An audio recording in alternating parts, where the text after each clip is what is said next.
We continue our look at racial disparity in Madison with a conversation with Mayor Paul Soglin this morning on For the Record. Good morning, I'm Neil Heinen. Last week, we heard the perspectives of two Madison leaders whose work is often at the heart of racial disparity in Madison. Urban League of Greater Madison CEO Kaleem Care and Lisa Payton Care, founder of the Black Women's Wellness Foundation. We continue that conversation today with Madison Mayor Paul Soglin. Paul, thank you. Just start with how you characterize Madison in the context of these statistics that show us to be so racially disparate. We are a very, very different city than we were 10 years ago, and obviously even more different than we were 20 or 30 years ago. There has been a rapid change, not just in Madison, but in Dane County. And as we get into the discussion, I think we have to understand that this is really a county-wide issue, and that in certain areas, the solution lies in a more regional approach. Well, and then ultimately, I would like to include the state in that too, because I think we have to acknowledge that Madison, Dane County, and Wisconsin are all #1 in racial disparities. The reason I don't mention the state is, very frankly, I don't have much hope that the state is going to assist in addressing this challenge. I'd love to see a state government engaged, and with relatively small amounts of money in proportion to what the state spends, it could have an enormous impact. But let's look at some of the data and what we're talking about. From 2000 to 2010, for Dane County, the African American population grew by over 50%. The Hispanic or Latino population grew even more. And the Asian population growth was almost as much as the Latino and the African American.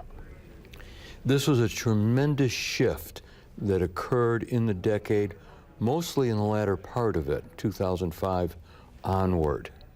It has had enormous impact in all segments of our community, particularly in regards to public education. And that's one of the first places we have to look, because the Madison school district boundaries are not coterminous with the city of Madison. And in fact, all of the town of Madison is served by the Madison School District, and a good portion of northern Fitchburg is served by the Madison School District. And that needs recognition and addressing. On the employment side of it, this is a succinct way of putting it.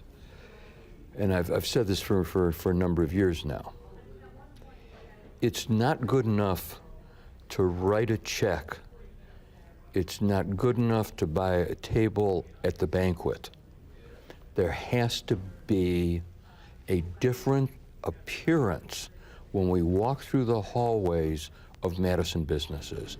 And when we look into the offices, the complexion of the workforce has to change. There's just no question about that. All right, address the third, so at least the three that I have, which is incarceration rates.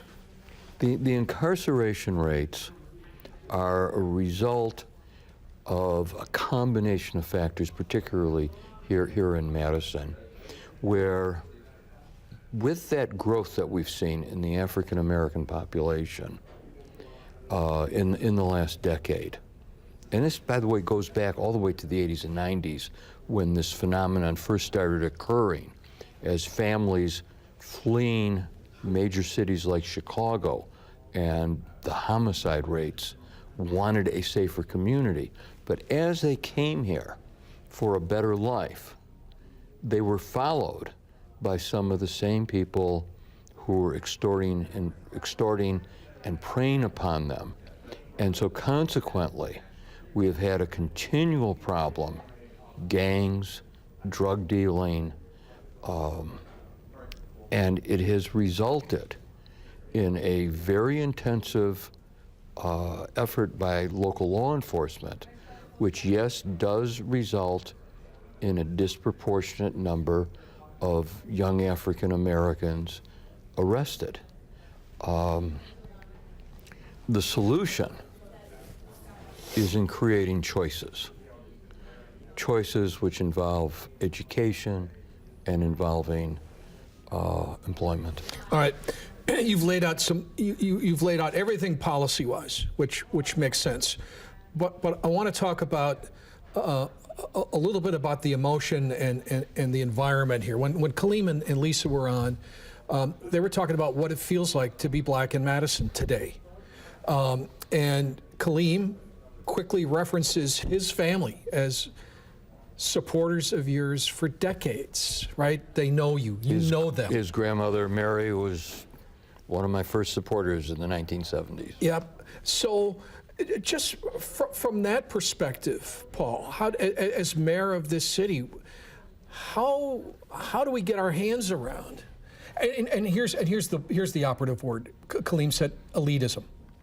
Well, it seems to me that our failure is in several areas, but the key one is employment. It's jobs. If you look at Madison's social service system, it's basically premised on an ancient charitable notion of giving. It is not based on empowerment. If you look at the commitment it takes to make change, and we've got good examples of it here in the community, we haven't spread that wide enough and deep enough. And let me use the Madison Police Department as an example, and I want to focus on two words: trust and access. The Madison Police Department for 30 years now has become a model of diversity in regards to gender, race, ethnic background, sexual orientation. And the reason is it comes from leadership at the top.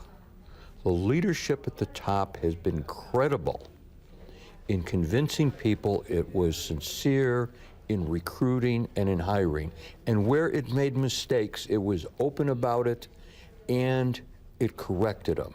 So consequently, if you go back to the Police and Fire commissions of the 1970s, they set out, along with the leadership of the department, the chiefs and the deputy chiefs, they set out to recruit.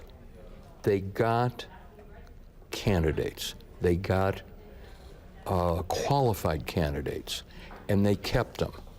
Now, this has not been true of every city agency, and it certainly has to be a challenge in the private sector. What we need is, one, the leadership, and then secondly, very realistic programming designed to make those kinds of changes. Now, in the latest report, Race to Equity, we see the significant poverty gap.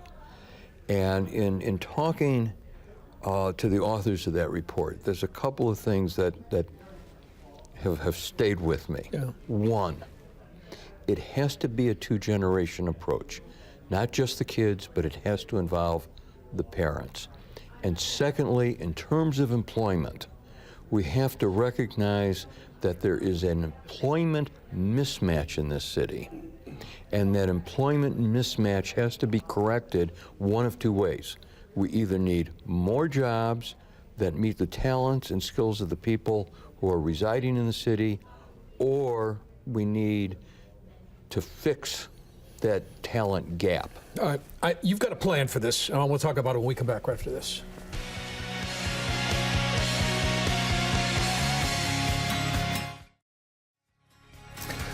I'm back with Madison Mayor Paul Soglin as we continue on For the Record, what will be over the next several months as comprehensive a look as we can take at racial disparities in Madison and in Dane County and in our state.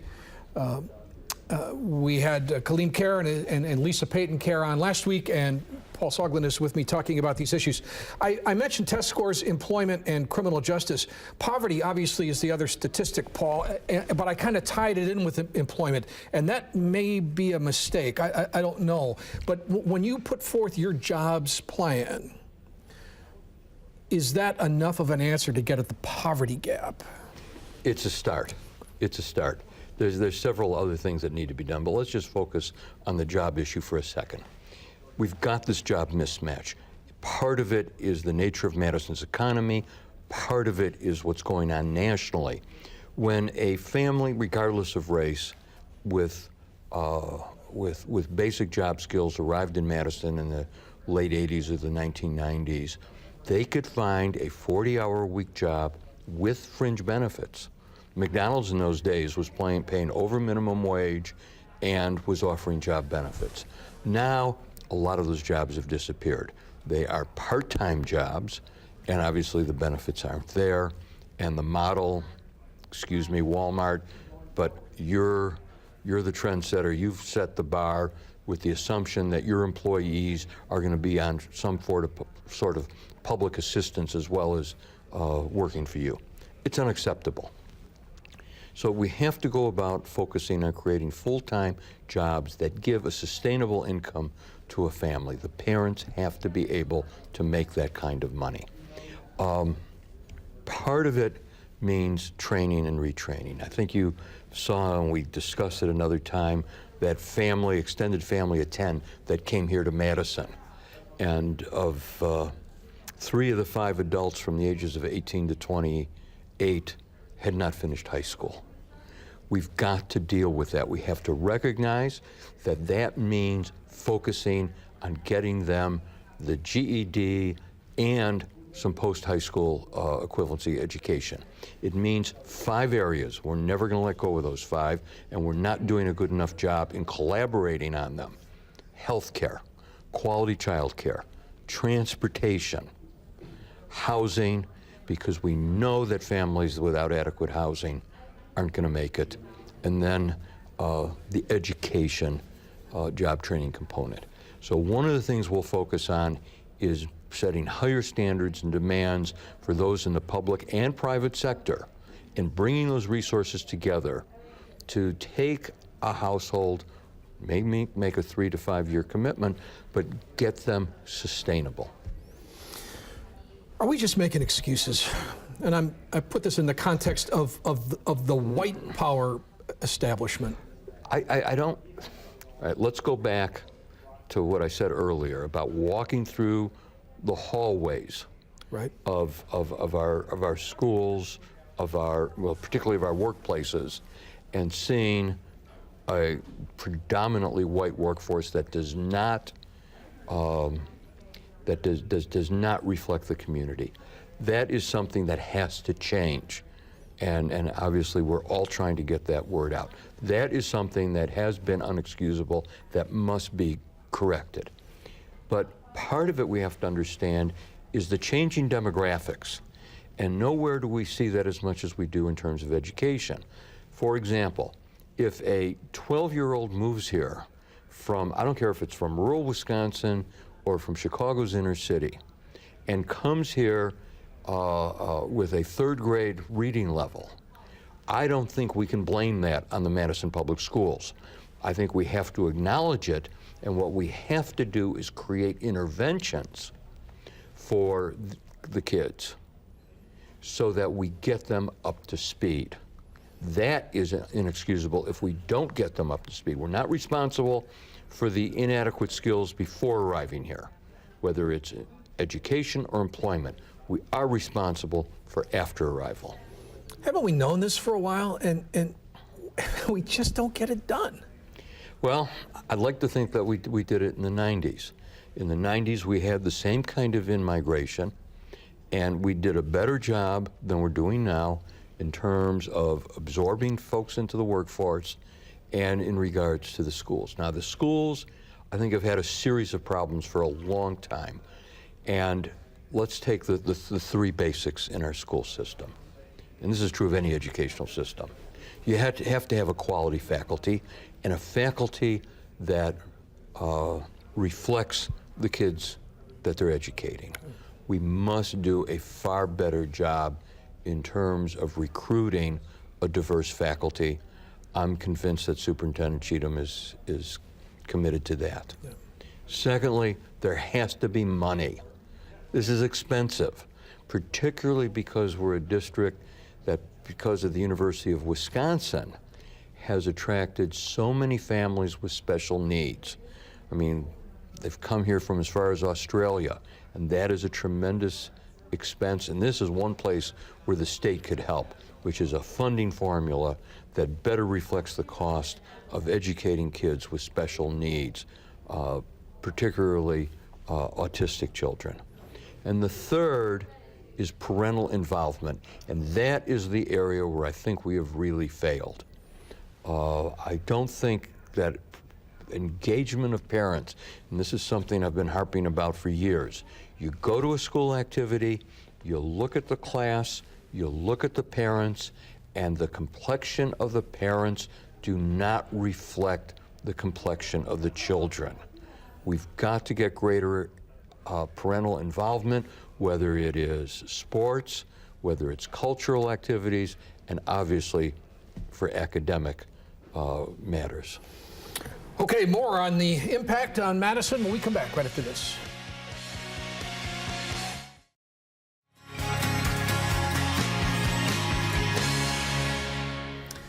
My guest is Madison Mayor Paul Soglin, and we are talking about the statistics which give cause to the claim that Madison is the most racially disparate city in America, that Dane County is the most racially disparate county, and that Wisconsin is the most racially disparate state. And part of the urgency that I feel here, Paul, is a fear that this is going to hurt us in recruiting talent, in recruiting businesses, in accomplishing the kind of economic development goals that we want. Do you share that fear? No. Okay. No. In fact, I'm reminded of a conversation I had in 1989 with our then school superintendent, where I brought this issue up at an assembly of all the national semi-finalists for National Merit Awards, and afterwards he asked me not to discuss the matter. And I just looked at him in disbelief. We have to talk about it.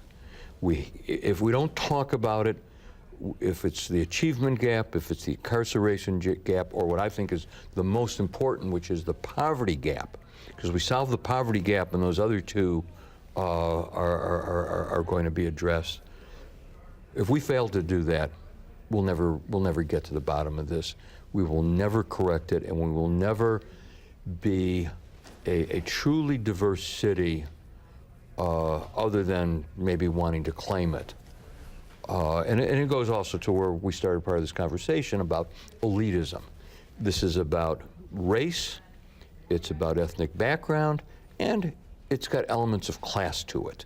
And one of the things that we have to change is the notion of paternalism, is the notion that this is charity work.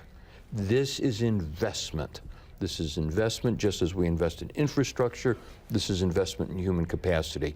We had tremendous population growth in the last 10 years. Let's capitalize on that. Let's welcome it.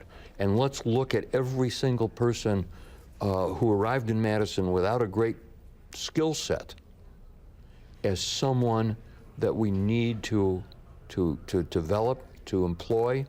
And everyone who came with a good skill set, we got to ask a question: if they're not employed, why not? And we have to deal with it. Silence on this issue is unacceptable. Now, if you just look at the numbers, then I think the question, why aren't we in the streets, becomes legitimate. But I do ask the question, is this fundamentally different from the civil rights issues that indeed once we were in the streets because of? I think part of it is lowered expectations in terms of what is possible. when I look at the city of Madison today and say compare it to the city of Madison of the the 1960s, it is a very different city. I used to joke with folks that, at that time we had 4 Asian restaurants. Now we have 4 Asian restaurants on a block of State Street. Right. The point is that the workforce is changing. I want to get to one other issue before we leave this subject. It's the digital divide. You think about it, if you're a family that's got kids and they have computers and access at home. Just imagine the challenges for a kid in a household that does not have access to the internet, who doesn't know how to work with an Excel spreadsheet, who doesn't know the power of a word processor, who doesn't know how to distinguish on the internet between what is truth and what is not, given that you can find just about anything there. And that's one of the major challenges we have. We put money in this last year's city, this last week in the city budget for next year to help wire parts of the city that the private sector and capitalism won't take care of. And I want to address that for a second, because we changed the laws here in the state government did, and said we're going to get capitalism, we're going to get more choices in the marketplace. Well, one of the things that happened is the companies that provide the cable and the internet access choose not to wire certain places in the city, choose not to provide the service, and when they do not do it in a fashion that's affordable for households that are making incomes of 30, 25, and even 20,000 a year or less. This is unacceptable. Okay. Thanks for taking the time to do this. We're going to come back and wrap up For the Record right after this.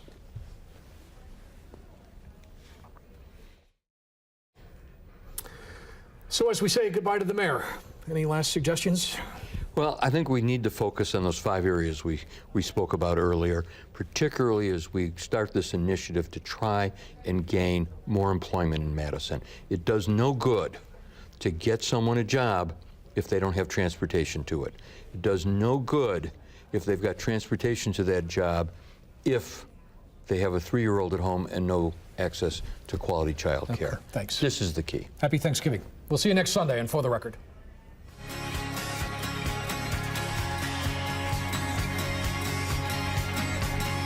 Yeah.